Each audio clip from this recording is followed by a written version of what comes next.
Good morning, good morning, good morning.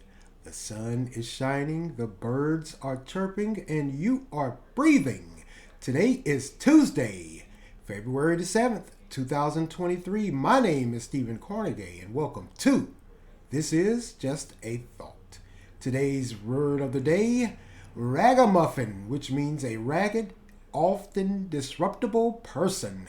Ragamuffin. Hope everyone is enjoying their Tuesday. Beginning of the work week of sorts. Of course, Monday was yesterday. That was the beginning. I was off. I decided to take a little breaky break, and relax myself coming up off of that weekend. So I hope everyone's work week has gotten off to a good start, if that's feasible for most of us. But man, the weather, wow. Well, the rain is gone for now. We've been getting a lot of rain here, but it's gone for now. Expected to come back tomorrow, Thursday, going into the weekends. But the temperature is going to be 70 come Thursday, come Wednesday or Thursday, going into the 70s with some rain. Wow. And as you know, well, this is the winter in the South, but in other parts of the country, they're getting hammered with snow. I'll take it. I just will. I love the snow, but I don't love too much of it. But it looks like we're getting a lot of rain this year. Man, for the winter. We'll see what happens. Those 70s, wow.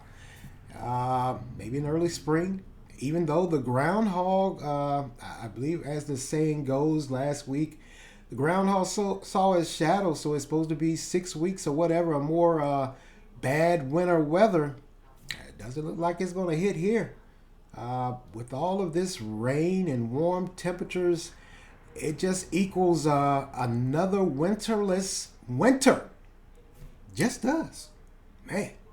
But I'll take it. I'll take it. I just will. Maybe we'll get an early spring. Maybe that groundhog was wrong. We'll get an early spring. The temperatures are surely fitting for it, aren't they? 70 degrees in February? Wow. Just wow. Just wow. Also this weekend, Sunday, the NFL Pro Bowl. I gotta be honest with you. I don't know what in the world that was. Maybe it's the new way football is going to be played now. Flag football. With a lot of tricks and things added to make it less contact driven. That's the only thing I come up with. Wow, it's just odd for someone, I guess, and for someone my age that grew up watching football, even played a little bit. Contact was most definitely part of the sport. I don't know about this flag football, but it was just odd to me. I watched a little bit, just like I told you. I did. I watched a little bit. It was just odd. I just, it was odd to me. I just kept waiting for somebody to start tackling. I just did. But like I said, maybe this is the way football is going to be played. With all the concussions and the injuries, and with the season-ending injuries or the concussions. Maybe the NFL has taken a look and said, maybe we need to go to a more or less contact. There is a lot of money out there on that football field. These players get paid or guaranteed millions for however many years. Then they get injured, and the team has to go back into their pockets and trying to find a replacement. So maybe this is what they're going to use to combat that problem. It was just odd for me. My vote, that's a no for me. That wasn't football. That just wasn't Pro Bowl or whatever, or what have you. This is, of course, Super Bowl week. We'll be Sunday. We'll be tuning in to see the Philadelphia Eagles versus the Kansas City Chiefs. Maybe this will be the last time we actually have some contact football. If you already done away pretty much with the Pro Bowl, maybe you'll start chopping into that Super Bowl and into the season. Maybe we'll go to flag football. Wow. Just odd. It just was. All right, moving along here, man. Some NBA news. news. Kyrie Irving. I'm sure we all heard by now. It came down this weekend and it was made official. He has been traded from the Brooklyn Nets to the Dallas Mavericks in exchange for some more players. And I believe some more players and some draft picks, NBA draft picks also. So he's gone, done away with Brooklyn. He requested a trade. I guess he got fed up with all the nonsense in Brooklyn. So he's ended up in Dallas. You know, Kyrie Irving, he has been Mr. Controversy as of late. From his refusal to take that COVID vaccine to the tweet he sent out last year that got him labeled as anti-Semitic, you know, about the movie From Hebrews to Slaves, to even down to his injuries. So he's gone away. He's done in Brooklyn, looks like, and he's going to Dallas. Now, Dallas, the Mavericks, their owner, and this, of course, you know, those in the media and social media, they chimed in. How's he going to fare in Dallas when their owner is Jewish? We'll see. Now, Mark Cuban, who is the owner of the Dallas Mavericks, when all of that came out with that controversial anti-Semitic tweet, he chimed in at that time and he said he didn't think that Kyrie Irving was a bad guy. He think that he might possibly may have not understood the significance of him sending out that tweet in the platform he shared. The analogy he used was if it was a regular guy standing on the street corner saying that the Jews were wholly responsible for the slave trade, most of us would probably just walk by and say that person is crazy. But when you're a celebrity or a star athlete and you're always in the media's eye, you have a responsibility because you have a platform that travels to thousands, if not millions of folks. So we'll see how Kyrie does in Dallas. Man, I got to say that was kind of surprising. I thought he had, well, I guess if you think back within the last few weeks, there was a bit of controversy brewing. He got injured, and folks were saying, is he really injured or is he not injured? And then, of course, you know, the trade rumors started. And so that's that. He's gone. Wow. Didn't see that coming. I just didn't see that coming. I knew there were some problems, but I didn't think it was be of that magnitude. Maybe the Brooklyn Nets just thought that he wasn't that good of a fit. He wasn't producing enough. Maybe. Who knows? But he's out of there. Wow. Just odd. Moving along here also, man, have you guys heard AMC, which is the theater movie giant, is changing its seating prices? The movie industry, ever since COVID, it has struggled. And just like many businesses. So it has to adapt and reinvent itself. So now apparently what they're doing or saying is they're going to raise the prices. And it's going to be geared or centered around the seating. Now, if you're like me, I prefer my seating in the middle. You know, that's the middle rows, no matter where. The middle, what they're saying is the middle, which is, of course, the preferred, the prices will rise. As opposed, also, it was what was one time considered standard pricing. So those prices are going to rise if you're sitting in the middle, and the value, which is the cheapest, which is going to be the two front rows, which I never could sit in the front rows. Those two front rows, it's just not my thing. That leaves a bad, my neck, my hearing, my eyes. I've never been that, and that's going to be the cheapest now. Those bottom two rows, those first two rows, with the middle being or the standard, which was, I always enjoyed the middle. You can see the screen, your hearing wasn't a crick left in that. That's going to rise. That's going to be your higher prices. Now, if you're like me, and like I was saying before, a lot of businesses had to recoup or change their business model, because what came out is they're saying that in 2002, after COVID, They only made about 7.4 billion, but that was down from 2019 by 34%. 34%, where they made 11.4 billion. That was before COVID. We all know when COVID hit, a lot of businesses they had to change their business model. So it looks like as a result of COVID and people not going to the movies like they used to during COVID. You had the streaming services, Netflix, Paramount, Hulu, or however you say it, I don't know. You had all those streaming services, and a lot of those big name actors also, they went to those streaming services. They couldn't, get work in the movie industry because everything was shut down. So they went to the streaming services, made some movies, a lot of big name stars. So as an end result, looks like AMC is going to have to change their prices and seating also. So they're going to gear it in towards your seating. So if you want those middle seats, you're going to have to pay more. If you want the cheap seats, right up front, where you can damage your neck, your eyesight, and your hearing, hey, those are for the cheap folks, I guess. I would say that would be me, but if I was going to the movie, I don't think I would be sitting on those first two rows. I did it one time, and I only did it one time, and I found out, this ain't for me. It just not. Looking up and head bent back now on that big screen, that wasn't for me. That just wasn't for me. Man, have you guys heard about the idiocy of folks? And it doesn't surprise me or stun me anymore.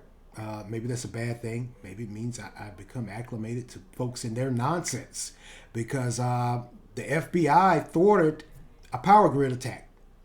Yeah, power grid. Here we go with that power grid. I don't know. I guess it is a vulnerable infrastructure. There's really not any security around it. Until recently, until those two power grid attacks down here in North Carolina, that was brought to the front. And, a lot of those power substations that hold these power grids, they don't have any security, or a lot of them don't even have security cameras around there. So that appears to be, it is a vulnerable infrastructure. Now, at one point in time, we thought that the attack on the power grid that would come from outside sources, outside enemies of the United States. But it appears, just like it was hinted and alluded to here in North Carolina, it appears in in Baltimore, they arrested two people, a male and a female. They were members of a neo-Nazi group, and they sought, these guys, this male and female, they sought to attack 5 substations. Yeah. They were planning to take out 5 substations. And they were in contact with someone trying to get some guns, and they thought they were on the up and up, but they turned out to be FBI informants and FBI agents. So Monday, they arrested them. 2 of them. Now the female, this is kind of odd.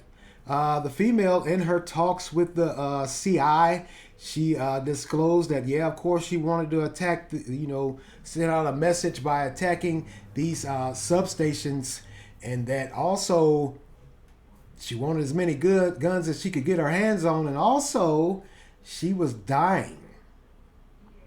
So she wanted to, I guess, disrupt as much as she could before she was dying. Somehow, some way, she said that the doctor had gave her a short term to live, and she wanted to have this done before June of this year. I believe it was kidney failure of some sorts. Why, what in the world? You're dying, and when most people know they're dying, they turn their way of thinking and their life around and try to get closer to God, and you just said no. You wanted to just so much disruption and chaos that it didn't even matter that the fact that you were dying. You just wanted it to be done before June.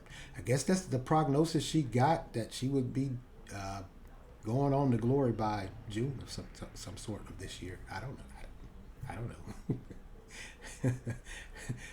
Wow. The mindset of some folks. If it's in your mind, it's in your mind. But wow.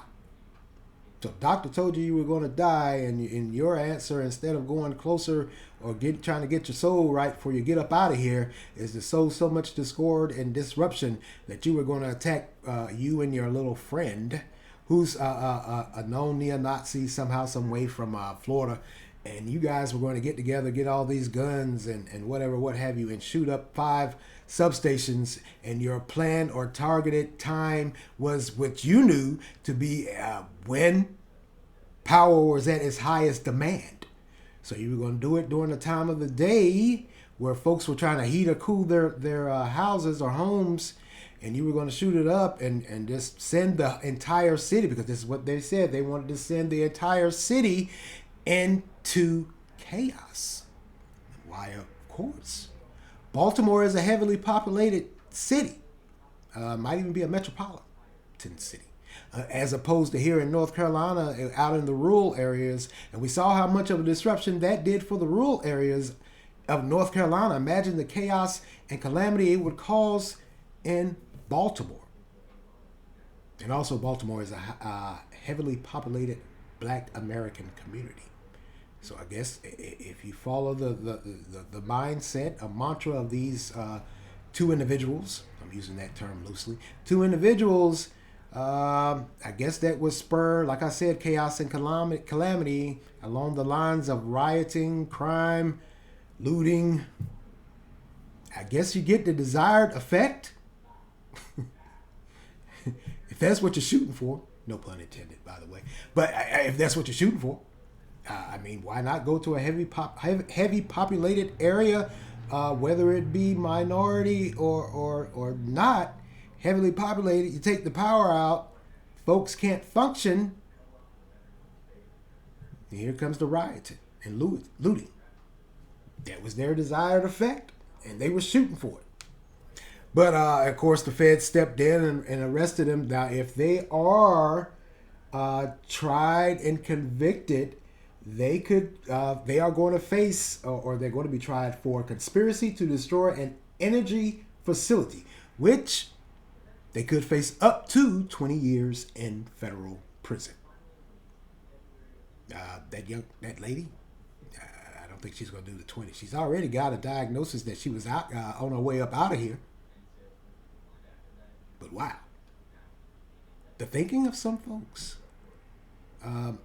It appears that, like I said earlier, the power grid is a vulnerable infrastructure that hasn't really been protected or thought of. Now, when I said that there's really no security there's no security cameras at a lot of these power grid or substations, and I think that's going to change. We know that's going to change after these incidents that we've been experiencing, especially here this year. If you're thinking to yourself, or you're saying, what's the alternative? Because the alternative for so long, or what we thought was what could possibly be a mass destruction as it relates to our power grid, we thought that would come from outside sources, outside of the United States. Someone hacking into the power grid. That was the talk for years. But it appears it's domestic. It's internally. We don't have to worry about China or Russia or Iran, because those were the names of the countries and our enemies, our foes, that came up as a possible power grid attack. That they somehow, some way would tap in or hack in to our power grid that is on it's all on a computerized, highly technology side. They would hack in and disrupt everything. Doesn't appear to be that way now. It appears we now have to worry about internal destruction from regular old U.S. citizens who don't approve of the U.S. way of living. Wow. Wow. Why, what in the world? Now, the one down here in North Carolina, the 2 here in North Carolina, it came out, it was alluded to that it was the result of some far right wings, the Proud Boys to be more specific, that they were trying to disrupt that drag queen brunch story hour. Okay, but we saw what happened with that, and that was in rural North Carolina. That wasn't in a major metropolitan city. We saw how that threw everything. It put a lot of people out there that were just hanging on by a thin thread in their dealings of day to day. They didn't have power. They lost food. A lot of elderly people were without heat at a cold time during the year, back in January. So it kind of follows the same mantra. I mean, hey, except they wanted to do it in a major metropolitan city, disrupt the way of life there by a lot of folks that were hanging on by a thin thread. Like I said, Baltimore is a heavily populated black city. Low income. It just is. I mean, if you think about it, if you are going to sow discord and chaos and calamity, go to a part of the country where there's a lot of low income, low employment, crime, and that will be your excuse to start looting and rioting. Is it ingenious? Who am I to say? But it does make you think. It also makes you realize what others are thinking and what tools and mindset they have to sow this discord and chaos and calamity. Because why in the world would you specifically say, hey, we're going to target these substations and send everybody into a frenzy? That's just what you thought. That's what you set out to do. Because that female, apparently they horned in on her. Because with her, what they're saying is she sent out some encrypted texts. And what she said is she wanted these high-powered rifles that could penetrate these substations and leak oil, even went as far as to say leak oil to the point that it would disrupt the services or completely destroy those substations. That, of course, it would get the desired effect of sending everyone into a frenzy where they're all panicking and they're all out rioting, looting, and stealing. And, hey, I guess I'm not laughing, but why, what in the world are we doing in society where we have folks that think like this? That puts these plans in their minds and then starts to put them into action also. I'll keep you guys updated on that because that's, wow. Why, what in the world? If it's in your mind, it's in your mind. Who am I to say? Who am I to say? All right, moving along here also. I'm sure by now you guys have also heard about that infamous spy balloon, Chinese spy balloon. It was shot down Saturday off the coast of South Carolina. It came through North Carolina around Asheville, North Carolina. And by the time it got to South Carolina off the coast, Myrtle Beach to be more specific, Air Force with those F-22s, they shot it down. Now, the word had came out. Of course, President Biden had received a whole lot of backlash, and folks were saying, some elected officials and some of us old U.S. citizens were saying, hey, shoot it down. But, he said, hey, I went to my advisors, and those with the Defense Department said, it's not a good idea to shoot it down over the populated areas. This is a big balloon. We don't know what it has in it, and it could quite possibly cause more damage and death. So they waited for the balloon to get out over open waters and shot it down. That thing traveled, it came completely across the United States. Started in Alaska, came through Canada, then it reappeared in it reappeared in Montana, Wyoming, North Dakota, Nebraska, Kansas, Illinois, Nebraska, Kentucky, Tennessee, then North Carolina, and finally in South Carolina before it was shot down.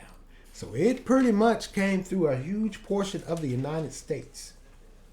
Now, what they have discovered, and they're still discovering, they're still investigating, because now they're doing a salvage exercise where they're trying to get the pieces back up to the surface so they can investigate and see completely what it is. They're using unmanned drones or underwater craft because they're saying, hey, we don't know if this thing was equipped with a bomb.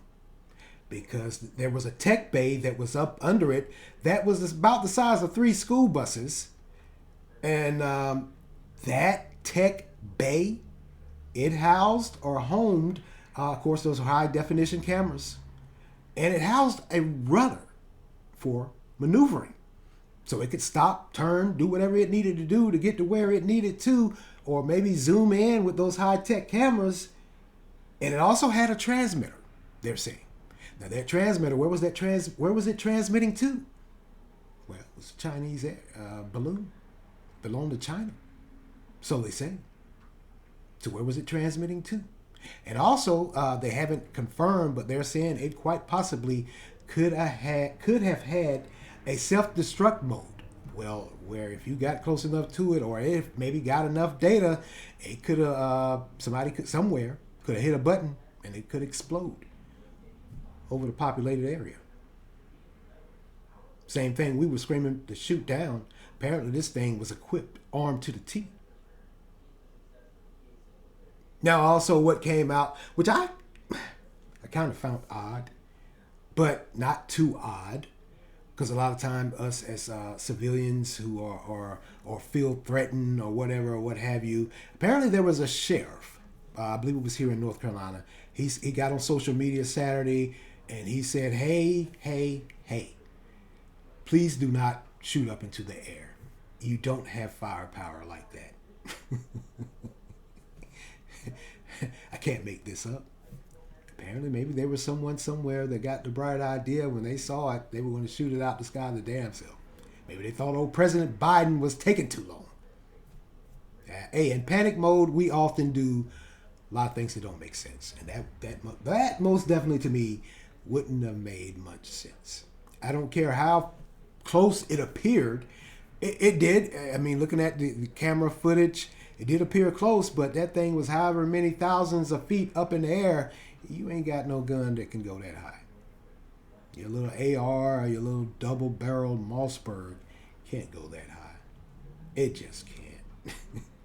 So that sheriff took to social media and said, "Hey, please, don't." So it came through North Carolina Saturday, maybe mid-morning, going into the afternoon, and then it worked its way down to South Carolina. Then it moved over the Atlantic coast right around Myrtle Beach. So that's when they sprung into action and they shot it down. So what was it collecting? It had a transmitter. It had a rudder. Now, if you don't know you guys know about rudders. Rudders are used for maneuvering. So if this thing could stop and move on a dime or maneuver itself to a certain point, it was collecting data, taking those high definition pictures with those cameras. Who was it transmitting to? Now, of course, China has came out and said that was a complete overreaction from the United States. It was totally uncalled for. It was unwarranted. It was a weather balloon, an atmospheric weather balloon. Wow. That's a lot of technology for a weather balloon. I'm no meteorologist, but damn. There was a big weather balloon, a big technology bay holding a lot of cameras. It was the size of 3 school buses high. It had a rudder. It had some transmitting capabilities to shoot back. I mean, I guess if it's a weather balloon, you got to be able to transmit back your data that you're collecting. I gather. But what about that little self-destruct mode mechanism? They're saying quite possibly could have been. It's not far-fetched for me. I think it did. But if you had that self-destruct mechanism on board, what were you hiding? Why would you want it to self-destruct? Why would you want it to explode? Why was that equipped inside of a weather balloon? Yeah, buddy. You guys set that damn spy balloon out. You knew full well what you're doing. Now, what has also came out is they're saying this is not the first time that something like this has happened here in the continental United States. They're saying it happened quite possibly 3 to 4 times during the Trump administration, but those balloons were just sitting off the coast, and I guess they fizzled out or went back to whence they came. Wow. Do I think that balloon should have been shot down immediately as soon as it entered U.S. airspace? Yeah. If it could have been done safely, but it couldn't. I mean, I know it was in Montana and Wyoming, and you may be saying, well, there's really not a population there. Yeah, there's really not certain spots and areas around there. There's really not a lot of population, but there's a lot of kindle with those woods, forests, mountains. So if you shot it down, and who knows what was on board, or what, maybe there quite possibly could have been a bomb. It wasn't a balloon. So if you're thinking it was one of those latex balloons filled with helium or whatever, there's a lot of building that goes into those type of balloons. It's not all latex. It's not even latex. There's a lot of metal. So can you imagine shooting that thing down, and those projectiles, that metal coming down as projectiles from however many feet and however fast it goes? That's a problem. Couldn't just shoot it down. In theory, it sounds good for the old spy movies. But in actuality, in real time, here in real life, no. Couldn't shoot that thing down like that. Who knows the chaos and calamity it could have created, or would have created. Just would. So China's come out and said, no, that's not us. It was an overreaction. First they came out and they said, no, it doesn't belong to us. We would never do anything like that. We don't do that. Then they came back after, I guess it was identified as belonging to China. They came back and said, well, that's just a weather balloon, an atmospheric weather balloon. These balloons, we release them all the time, and sometimes they get away. So this one got away, and it had rudders to maneuver and cameras. Like I said, or like I asked, what were you guys taking pictures of? Because, coming through the United States like that, like I told you guys before, with it coming through Montana, those missile silos, and of course, there are many military bases in Nebraska and Kansas and Illinois and Nebraska or whatever, or what have you. But here in North Carolina, we got a lot of military bases too. Fort Bragg, Camp Lejeune, even what used to be Old Seymour Johnson Air Force Base out in Goldsboro.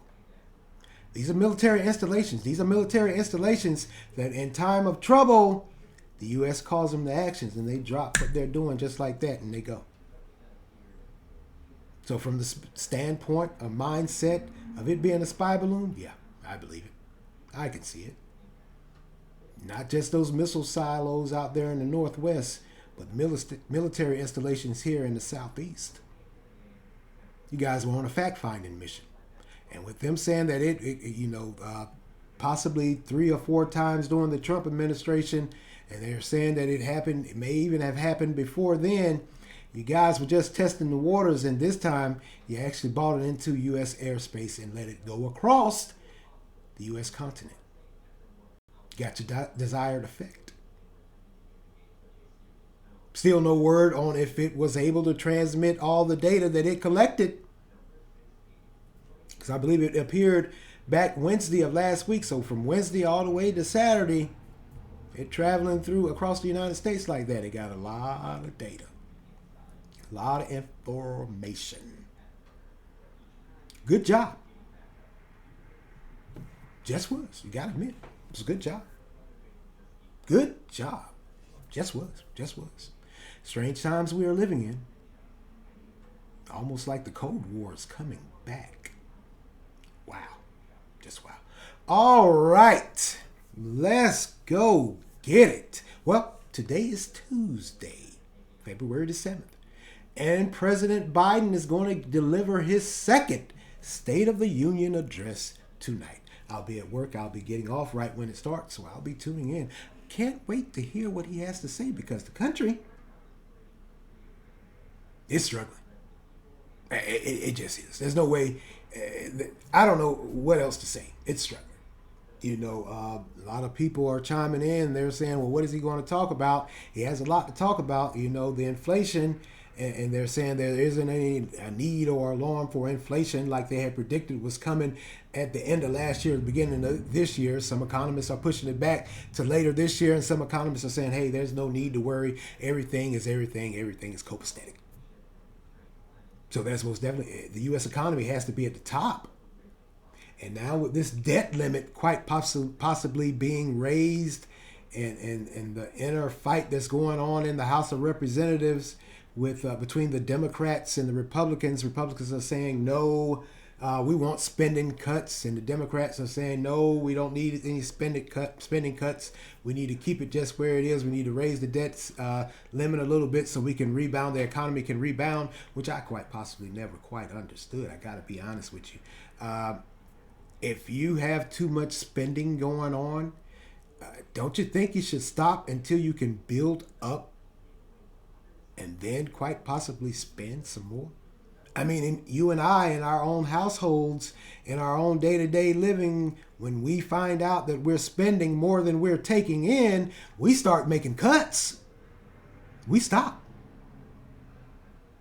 before we go broke. And that's what many are saying. At this rate of spending, and with the U.S.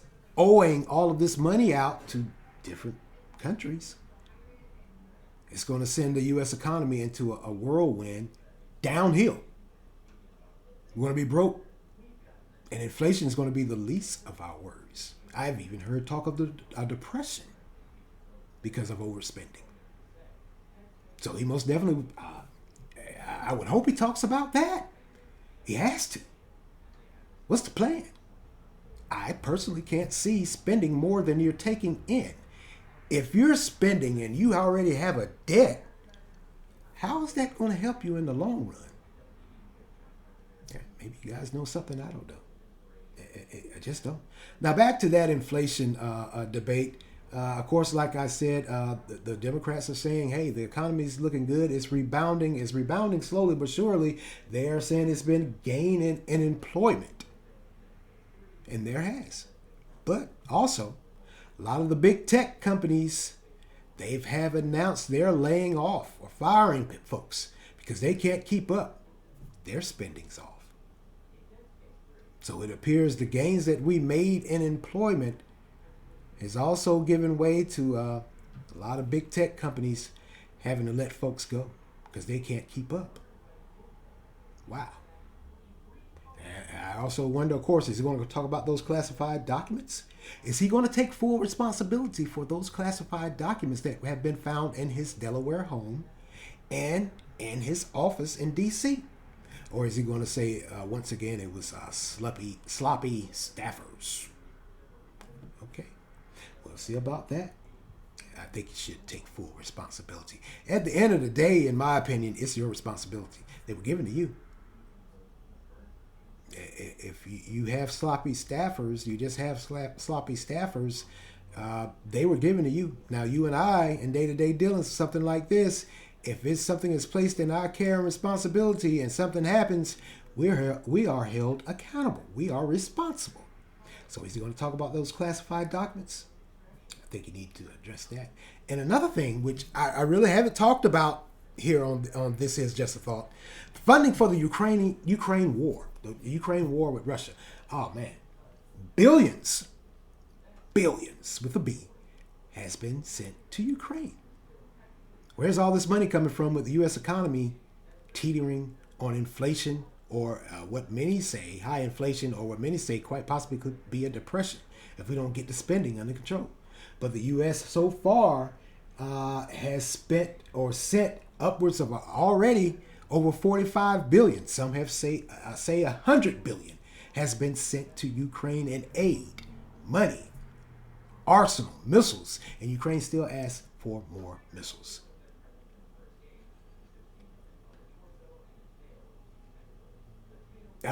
Maybe on paper, the economy appears, or the U.S. as a whole appears to be doing well, but I don't think the actuality of it is. With the price of doing business, the price of just going through your day-to-day dealings with grocery, gas, rent, mortgages, car payments, it's a hard fight. And I know many of you may be saying, well, that's just the way things are. And it is. That's just the way things have become. But where are you getting all this money to send all these funds to Ukraine? Now, I'm not knocking Ukraine. I don't want anyone to think that I'm heartless or scrutinizing. But if you said already they can count 45 billion, and some are saying or estimating upwards of close to 100 billion, and your economy is struggling, but you want to raise the debt ceiling, don't you think you should focus your attention and horn in on what's going on here? I mean, I'm just not knocking Ukraine. I mean, hey, they most definitely need the help. I can see that, understand that wholeheartedly, but it needs to be in a limited capacity. You need to take care of home first. Yeah, you just do. On paper, like I said, the economy may appear to be, when they're crunching the numbers, like there are certain percentage points that are coming up, but those points haven't equaled out or been passed on to regular everyday folks that are just trying to live. It's still a struggle. It just is. So the president in his State of the Union address tonight, he's got a lot of answering to do, because a lot of folks, both Democrats and Republicans, are asking questions, and they are demanding answers. So do you think we'll hear those answers tonight? Maybe. Maybe not. But you most definitely got to tackle this economy. That's at the top. That's numero uno for me. I mean, if I'm getting up every day going to work and I'm still struggling to provide, I mean, something's wrong. I don't know about your numbers for this recession or quite possible depression. I don't need to really hear it. I'm living it. There's a problem. There's a huge problem. The funds ain't there. But the price of goods going up. Oh, also, by the way, they said that eggs have dropped now down to $6 or $7 a carton on average. Yeah, I'm being a condescending jerk. Why, what in the world? They're also saying the gas prices have dropped also a few pennies. Yeah, I'm being a condescending jerk. Why, what in the world? $6 or $7 for a carton of damn eggs? Are you serious? It's absurd. Like I said, I get up every day, I go to work, I put my best foot forward. But you guys are sitting here playing with numbers. And that's Democrat and Republican.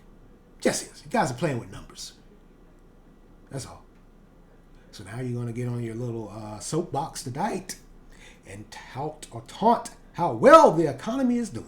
The economy ain't doing that well. Let's be honest with each other here. If you're getting out every day, you're going to work, and you're trying to live and just make it, you don't need anyone to tell you that. You don't need anyone shuffling crap at you telling you that the economy is well, and you got to go into a grocery store. Or you're trying to fill up your gas tank to get to and from work or get your kiddies to and from school, and you're struggling. You're trying to make a decision. Do I do this? Do I get that now? Or do I what? You're pushing stuff aside. You're not sitting around waiting on it to fall out the sky. You're getting up 10 toes down every day, and you're going to get it, and it ain't there. So, Mr. President, you got some explaining to do, and you've got to put some action behind your words. Ain't no time for dragging your feet. Just ain't. Just ain't. Well, I'm going to go on and get out of here. You know, hey. Oddly enough, I have to go to work today. I have to go get it. I'm 10 toes down. So I'll be in the fight with most of you. Man. Like I said, I'll be watching the State of the Union tonight. I'll be getting off work right when it's starting. I'll let you guys know what is said. I hope a lot of you, if you're one of those that have said in your past, and it's in your mind, I don't care nothing about politics. It doesn't relate to me. Nothing. It has nothing. It doesn't directly affect me. You're sadly mistaken. I think you guys need to tune into this State of the Union address and see what is going on with your money that you're out every day making and how it's being used or misused. Yeah, I really do. Well, that's all for me today, and I want to thank you all for lending me your ears this morning. Continue to like, support, share, offer feedback. Anchor has a great feature where you can leave a voice response if you happen to go over on Anchor. And I would love to hear your voice. Hey, I'm pretty thick-skinned. I won't bite. Yay or nay. It's of no consequence to me. So offer feedback, and I would love to hear your voice. You can also make monetary contributions. Continue to follow on Anchor, Spotify, Google Podcasts, Breaker, Overcast, Pocket Cast, Radio Public, Verbal, and WordPress, and on YouTube. Hit that like and subscribe button on YouTube or wherever you are streaming so you can get notified when I drop these podcasts. Keep you in the loop. And as always, thank you for listening. My name is Stephen Carnegie for This Is Just a Thought. Amen.